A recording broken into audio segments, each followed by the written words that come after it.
Class 9th math new book NCERT 2026-27 पहला chapter है coordinate geometry का।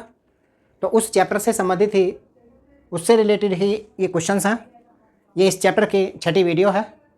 देखो यहाँ पर एक क्वेश्चन दे रखा है, यहाँ पर ये फिगर दे रखी है। इस फिगर में ये एक्स एक्सिस है और इसको वाई एक्सिस बोलते हैं।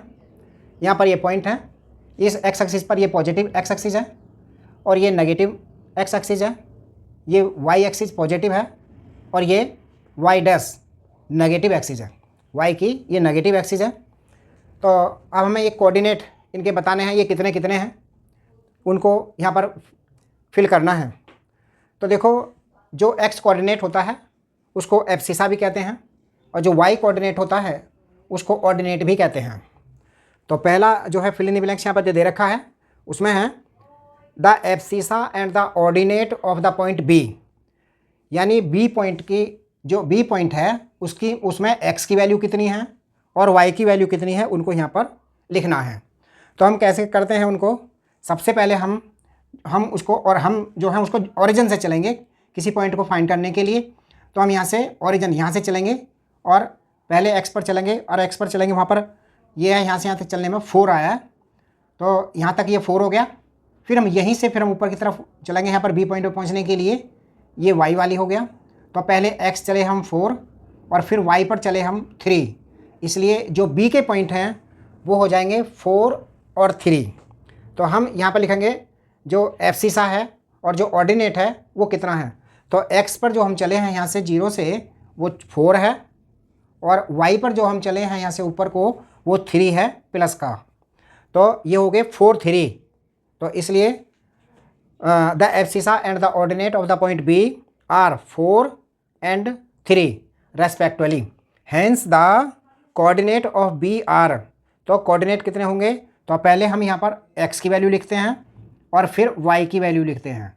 पहले x का पॉइंट और फिर y का पॉइंट हम लिखते हैं। इसी तरह से दूसरा पॉइंट है, सेकंड है the x coordinate and the y coordinate of the point m के हमको बताने हैं। m तो m ये है, तो हमें x का कोऑर्डिनेट बताने के लिए, y का कोऑर्डिनेट बताने के लिए पहले हम ओरिजिन से चलेंगे x एक्सिस पर। तो इसको पहले हम x एक्सिस पर चले और ये है -3, तो हम x एक्सिस पर चले, m का पॉइंट फाइंड करने के लिए वो -3 है और फिर हम यहीं से फिर ऊपर की तरफ चलेंगे m तक पहुंचने के लिए, वो y एक्सिस पर गए और वो है 4, यहाँ से यहाँ तक ये 4 है।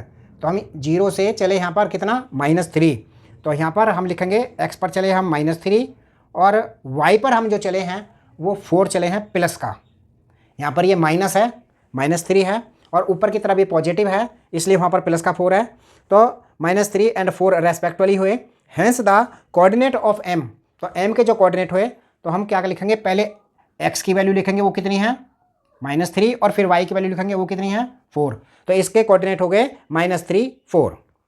फिर थर्ड वाला पॉइंट है, थर्ड वाला जो है fill in the blanks the x coordinate and y coordinate of the point L के बताने हमें x कोऑर्डिनेट और y का कोऑर्डिनेट।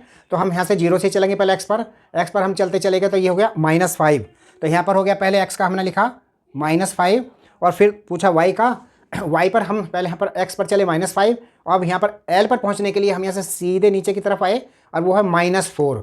यहाँ से हम नीचे की तरफ आए तो -4, तो यहाँ पर ये -4 है, इसलिए इसके जो कोऑर्डिनेट हुए respectively, hence the coordinate of L के जो कोऑर्डिनेट हुए वो है -5 और -4। तो हम यहाँ पर लिख देंगे -5 और -4, इस तरह से हुए।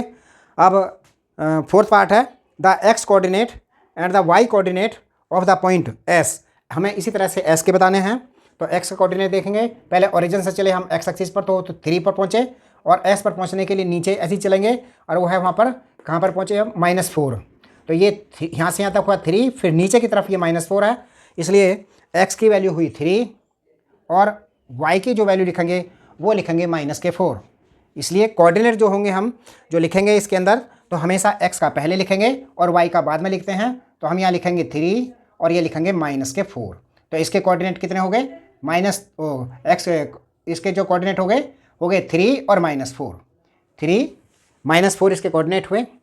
अब सेकंड वाला क्वेश्चन है, इसमें कहता है right the coordinate of the point marked on the axis in the figure. इस फिगर के अंदर जो यहाँ पर लिखे हुए हैं A B C D F वगैरह जो भी इसमें लिखे हुए हैं उनके हमें कोऑर्डिनेट बताने हैं, वो कितने कितने हैं। यहाँ पर पहले हमने यहाँ पर दे रखा था इन पॉइंट को, तो हमने यहाँ पर कोऑर्डिनेट लिखे, यहाँ पर भी इसी तरह से बताएंगे। तो द कोऑर्डिनेट ऑफ ए के हमें कोऑर्डिनेट बताने हैं। तो ए के कोऑर्डिनेट बताने के लिए पहले हम चलेंगे यहाँ पर बताने के लिए पहले 3 और फिर ऊपर की तरफ है ये 2। तो ये हो गया 3 और 2, 3 और 2 हुआ।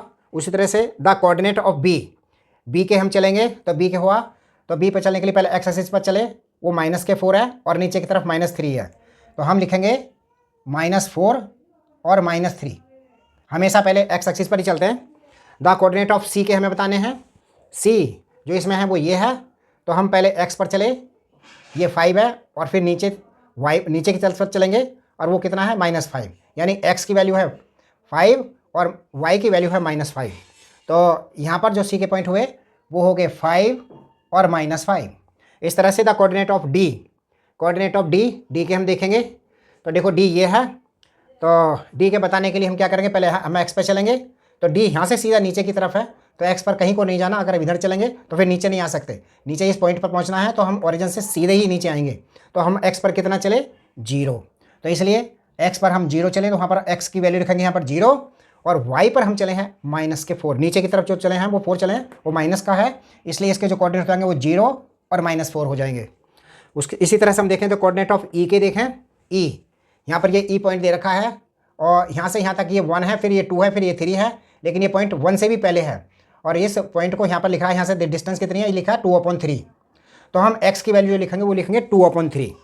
तो ई में तो x की जो वैल्यू लिखेंगे, हम लिखेंगे पहले 2/3, x की वैल्यू हमने लिखी, फिर y की वैल्यू लिखें, तो y अभी तो x एक्सिस पर ही है, ये कहीं y पर गए नहीं, तो x एक्सिस पर ही है, तो वहीं पर y की वैल्यू जो होगी वो 0। तो इसका मतलब x एक्सिस पर जो वैल्यू होती हैं, x एक्सिस पर जो पॉइंट होते हैं उनमें y 0 होता है, और जो y एक्सिस पर होते हैं उनमें x 0 होता है। अब देखें f पर देखें, f पर गए, तो यहाँ पर f पर चले हम, तो यहाँ पर है f, ये x पर चले तो 4, y पर हम किधर भी नहीं चले क्योंकि पॉइंट x एक्सिस पर ही है ये, इसलिए इसमें x की जो वैल्यू है वो 4 है और y की इसमें 0 है। अब हम चलेंगे नेक्स्ट वाले पॉइंट पर, the coordinate of G. Coordinate of G के हम देखें, जी ये है, तो हम पहले x एक्सिस पर यहाँ पर ओरिजिन पर आए यहाँ पर, फिर हम x एक्सिस पर चले, तो x एक्सिस पर किधर नहीं चलना क्योंकि पॉइंट इसी y एक्सिस पर है, तो हमें इसी से ही ऊपर को जाना है। तो हम यहाँ पर x पर कितना चले, 0, तो यहाँ पर g पॉइंट निकालने के लिए x पर तो हम 0 लिख देंगे यहाँ पर, और फिर y पर चलने के लिए y पर गए तो वो 3 है प्लस का, तो यहाँ पर लिख देंगे 3, ये 3 लिख दिया इसके, इसलिए इसके जी के जो कोऑर्डिनेट हो गए वो हो गए 0, 3। 8वां पॉइंट है, 8वां जो इसका पार्ट है, द कोऑर्डिनेट ऑफ एच के हमें बताने हैं। एच देखो ये है, तो ओरिजिन से हम चलेंगे, पहले एक्स एक्सिस पर चले, तो ये -5 है, तो हमने एक्स की वैल्यू लिख दी -5, एक्स की वैल्यू हमने -5 लिख दी, और फिर उसके बाद हम वाई पर चलेंगे, तो वाई पर हम देखें क्योंकि ये एक्स एक्सिस पॉइंट है, एक्स एक्सिस पॉइंट जो है वो एक्स एक्सिस पर ही है, इसलिए वाई किधर नहीं जाना, तो इसलिए वाई की वैल्यू वो 0 हो जाएगी, इसलिए इसके जो कोऑर्डिनेट हो जाएंगे एच के वो हो जाएंगे -5 और 0। इस तरह से ये दोनों क्वेश्चन हुए, फिर आगे नेक्स्ट वीडियो में करेंगे।